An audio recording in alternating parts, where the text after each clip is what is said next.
또 그 밑에 문단 보시면 또 중생은 처음에 가르침을 배우고 올바름의 믿음을 지니고자 해도 아직 그 마음이 약하고 겁이 많다. 또 이 사바세계에 살면서 그 자신이 항상 여러 부처님을 만나 직접 모시고 공양을 올릴 수 없다는 사실에 스스로 두려워한다. 그는 믿음을 성취하기 어렵다고 여기며 걱정 끝에 의욕을 상실한다. 그러므로 부처님께서 훌륭한 방편으로 여기서 이제 이 방편이 나옵니다. 이제 연불방문이 나오거든요. 믿음을 보살피고 지켜주고 있다는 것을 명심해야 한다. 즉 오로지 한 마음으로 나무 아미타 부처님을 생각하고 그리워하며 부른다면 이게 이제 여기 대승기진할 때 주어진 최고의 방편입니다. 그 사람은 그 인연으로 자신의 소망에 따라 저 부처님의 극락세계에 태어나 항상 부처님을 마주볼 수 있어 영원히 나쁜 세상, 즉 악도를 벗어날 수 있는 것이다. 이제 악도는 지옥, 악이 축생이고요. 그 대승기실론의 결론 부분에 이게 나와요. 최고의 방편을 제시하는 겁니다. 나무아미타불을 하라 하잖아, 그죠? 이렇게 이게 대승기실론의 결론이에요. 그러니까 원효스님이 나무아미타불을 안 할 수가 없겠죠. 이제 원효스님의 사상이 이제 일심 사상인데 정토로 보면 일심 정토라고도 해요. 그래서 일심 정토가 서방 정토하고 둘이 아닙니다. 저 서방에 극락세계가 있지만 그 역시 일심 안에 얘기잖아요. 그죠? 일심 안에 포함 안 되는 게 없잖아요. 다 일심 안에 포함이 됩니다. 그래서 일심 정토니 서방 정토니 일심 정토가 다른 게 아니에요. 다 같은 얘기입니다. 그게. 그걸 다르다고 얘기하고 다 그러면 분별심이에요. 일심을 몰라서 하는 얘기예요. 일심은 포섭하지 않는 게 없어요. 없는 것이 없어요. 그래서 그 속 56페이지 그 다음 문장 보시면 이것은 경전에 말씀한 것처럼 어떤 사람이라도 오로지 서방 극락세계의 나미아미타불을 그리워하고 부르며 그가 쌓은 착한 성품과 자질을 해양하여 저 세계에 살기를 간절히 바란다면 그 사람은 즉시 거기에 태어나 항상 부처님을 친근할 수 있는 까닭에 믿음에 영원히 물러서지 않을 것이다. 여기에 이제 신원행이 있거든요.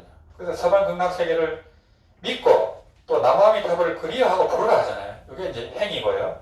또 그거를 해양해가지고 저 세계에 살기를 간절히 바라야 되잖아요. 이게 원이거든요. 그래서 신원행을 다 이렇게 얘기를 하고 있습니다. 이 대승기신론에서요. 그 다음 보시면 만약 수행자가 저 부처님의 진여법신을 간하고 항상 그 가르침을 수행하면 마침내 그는 다시 태어나서 올바른 삼매 자리에 살 수 있게 된다. 이 진여법신 자리가 바로 무량수, 무량강, 무량각의 자리입니다. 아미타불의 그 자리입니다. 이게 이 무한한 생명, 또 무한한 강명, 무한한 깨달음의 세계를 바로 아미타불이라 이렇게 명칭을 하는 거예요. 그리고 극락세계의 아미타불은 보신불로서의 아미타불이고 여기서 부처님의 진여법신은 법신으로서의 아미타불을 얘기하는 거예요. 이게 다른 게 아닙니다. 이게요. 그래서 법신, 보신, 하신이 삼위일체입니다. 이게요. 세 가지로 나타나 볼 수도 있지만 그 역시 일심입니다. 다 이게요. 그래서 이제 이 나무아미타불, 아미타불 할 때 우리 본각을 불러 깨우는 겁니다. 본각을.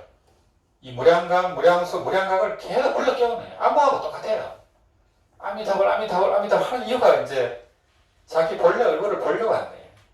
그 불성을 깨치고자 하는 거고 불성이 우리한테 다 있는데 우리가 망각을 해버렸고 없다고 생각을 하고 사니까 그 일깨워주는 겁니다. 그래서 부처님 명호를 계속 부르라고 하는 거예요. 그래서 부르다 보면 이제 그 본각이 깨어나죠. 그래서 이 정토 본문에서는 시각을 뭐라 합니까? 연불하는 게 바로 시각이다 이렇게 했잖아요. 따로 깨달음을 기다리는 게 아니고 연불하는 순간이 바로 시각이라 했잖아요. 정수첩에 나오잖아요. 그래서 그게 그겁니다. 우리가 연불하는 순간에 이제 시각이 일어나서 본각과 하나가 되는 거예요. 이게. 그래서 이제 염념분리본존이라 하잖아요. 생각마다 본각을 열지 않아요. 아미타불을 할 때 본각하고 하나가 돼버리는데 시각이 일어나면서 본각과 하나가 되잖아요. 근데 시각과 본각이 항상 하나인 분은 부처님이에요. 그러면 고경각이 되고 시각과 본각이 항상 하나가 안 되잖아요, 우리가. 그래서 고경각은 아닙니다. 그래서 그게 이제 상사각 또 본증각을 지나서 고경각이 되는 거예요. 이게. 그래 겸손해야지. 부처님처럼 안 되면서 다 된 것처럼 얘기하면 큰일 나죠. 무슨 뭐 신통력이 있어요? 뭐가 있어요? 이 보살님들은 다 이 사람들을 깨우칠 때는 그 사람의 수많은 생을 보고 바로 깨우치게 하거든요. 법문을 해줘갖고 바로 그냥 안심을 얻게 하고 그래 되거든요. 근데 아무 능력도 없으면서 무슨 국행각이라 해버리면 그거는 그 큰 업을 짓는다고 돼 있거든요. 그런 사람들 증상만 해갑니다. 증상만. 딱 들어보면 알아요. 아, 이 사람은 증상만이구나. 그래서 이제 이 대승기신론이 그냥 순식간에 지나가 버렸는데요. 요 안에 보면은 이제 유식에 대한 그런 이 용어들이 이렇게 볼만한 게 되게 많아요. 이게 대승기신론. 그러니까 대승경전이 그렇게 많지만은 요거 하나 봐버리면은 애기를 다 보는 거예요. 그 원효 스님 얼마나 위대합니까? 원효 스님의 이 대승기신론 해석이 사실은 세계 최고입니다. 예. 그러다 보니까 이제 일본에서는 원효 스님은 의상대사를 이제 성인으로 보는 거예요. 성인으로 보고 또 정토종이라든지 함종에서는 이 두 분을 보살로 보는 거죠. 말하자면. 그렇게 위대한 법문이고 이 대승기신론의 결론도 나무아미타불을 하라는 겁니다. 예. 그 많은 수행법이 있지만 37조법이 있지만 맨 끝에 추천한 것은 나무아미타불이에요. 이게 결론이 그겁니다. 근데 이제 이 강원에서 스님들이 대승기신론을 아마 자세히 안 봐서 그런지 몰라도 나무아미타불을 너무 우습게 알게 돼버린 거예요. 이게. 이제 아마 이제 강원에서 공부하다 보니까 나무아미타불 얘기가 맨 끝에 있어요. 그래서 그거를 그냥 급해서 뭐 자세히 안 새겨서 그런가 이 생각도 들기도 하고 대승기신론이 어렵습니다. 한문 원문이 어렵고 불교 용어가 난해한 게 많다 보니까 중간에 가다가 길을 잃어버려요. 대부분이에요. 저도 20년 전에 봤지만은 그 용어를 100% 알 수가 없어요. 어려운 용어들이 많아갖고 무식의 용어들이거든요.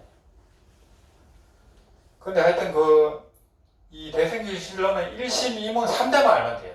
1심, 2문, 3대만 알면 되고 1심이란 것이 우리 중생심이란 거고 또 진여 1심은 바로 불심이고 무심이라는 거.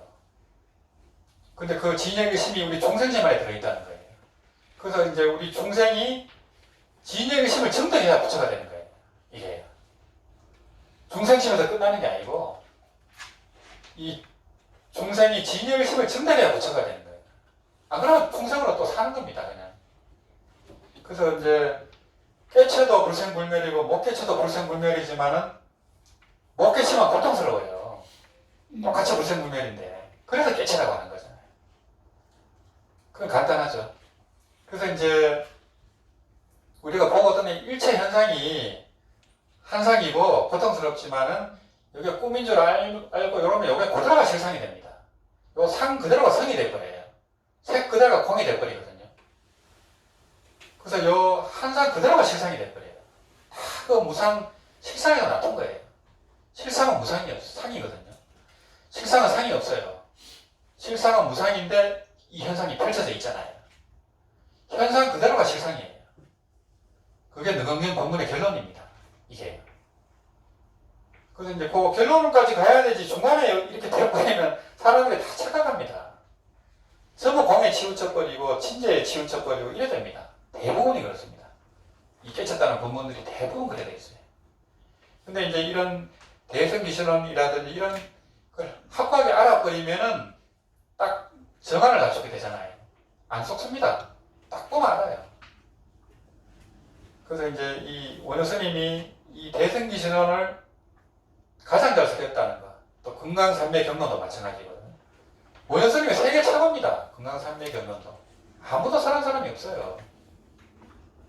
너무 어려워가지고 이제 신라의 그 100명의 고성들이 못 설했는데 원효 스님이 설한 겁니다. 금강산매경론을. 그래갖고 이제 거사지만은 이 원효 성사라 이렇게 하는 이유가 그겁니다. 스님들도 아무도 못했잖아요. 그러니까 본인은 소송 거사라 했지만은 나중에는 성사라 이렇게 해갖고 성사라 하면 스님인지 제가든지 모르잖아요. 그래서 원효 성사라는 말이 참 절묘하다 이렇게 얘기하는 거예요.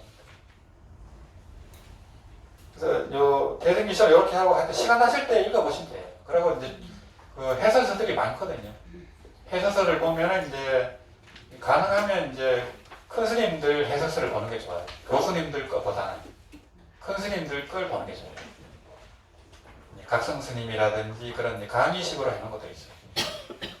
그러면 이제 이런 걸 보면은 이 대승에 대한 믿음 또 일심이란 무엇이고 우리가 왜 왕성해야 되는지 확고하잖아요. 근데 이런 걸 모르고 그냥 자꾸 정토 본문만 얘기하면은 치워져버려요. 이게 일심이 뭔지도 모르고 그러나 가서 뭐 하는지도 모르고 그냥 연구를 하는 게 최고라 하고 또 이런 공부하는 사람들을 비방을 하게 돼 있어요. 연구를 하면 자기들 우리만 최고인 줄 알고 그러면 안 돼요. 예, 우리가 모르는 그런 수준이 다 있거든요. 그래서 우리 조상님들은 원효의상 스님부터 1인 도를 다 깨치고 연구를 했잖아요. 그래서 위대하고 그분들이 다 상품상생을 해버리잖아요. 그러니까 금봉사에서 그래 1820명이 왕생을 해버리잖아요. 그렇게 수준이 높다는 거죠. 그래 한국 불교 자체가 중국은 능경이 최고고 일본은 불파경이 최고거든요. 우리는 함경이 최고입니다. 함경이 불경의 왕이잖아요. 가장 방대하고 어렵고 그거를 우리 조상님들이 해가지고 세계 최고로 인정을 받은 거예요. 그래야 원효의상 스님이 얼마나 대단합니까? 의상 스님은 당나라 가서 다 제패해버렸잖아요. 그것도 최고입니다. 의상 스님이. 함종에서도 그 최고의 후계자들도 의상 스님을 존중하는 거예요. 의상 스님보다 낮아요. 도가. 이제 신라로 돌아왔기 때문에 법을 못 받은 거거든요. 그렇지만 거기 스승님은 의상 스님을 법을 주고 싶어 했죠. 그래서 이제 의상 스님이 이제 법궤도, 그게 또 나왔고, 법성계가 나왔고, 정말 위대한 그 법문이거든요, 그게. 거의 반야신경에 필자가 정도로 위대한 법문입니다. 의상 스님의 그런 법문이. 그래서 이제 우리 조상님들이 이렇게 이제 대단한 걸 다 남겼기 때문에 우리는 그냥 연구만 하면 됩니다. 연구만 하고 이런 걸 얘기하는 기회가 있으면 그냥 들으면 돼요. 이걸 굳이 일부러 공부할 건 없고 이런 도리를 알고 있어야 되잖아요. 그래야 뭐 누가 얘기해도 뭐 다 이제 명쾌해지고 이제 또 상품으로 갈 수도 있고 이 도리를 확실하게 알아보면 상품 중생입니다. 그러면서 연구를 해버리면 상품 중생이에요. 그런 그 길이 있는데 그걸 그냥 찾지도 않고 할 필요가 없다 이래버리면 얼마나 어리석어요. 간부랑 수경에 다 그렇게 설명을 해놨는데 대성경련을 수지독게 하고 깨달아서 연구를 하는 분들은 상품 상생입니다. 가자마자 바로 그냥 무생법인을 증득하고 바로 중생제도 할 수 있어요. 안 그러면 뭐 몇 급이 다 걸립니다. 고품 9단계로 이게요.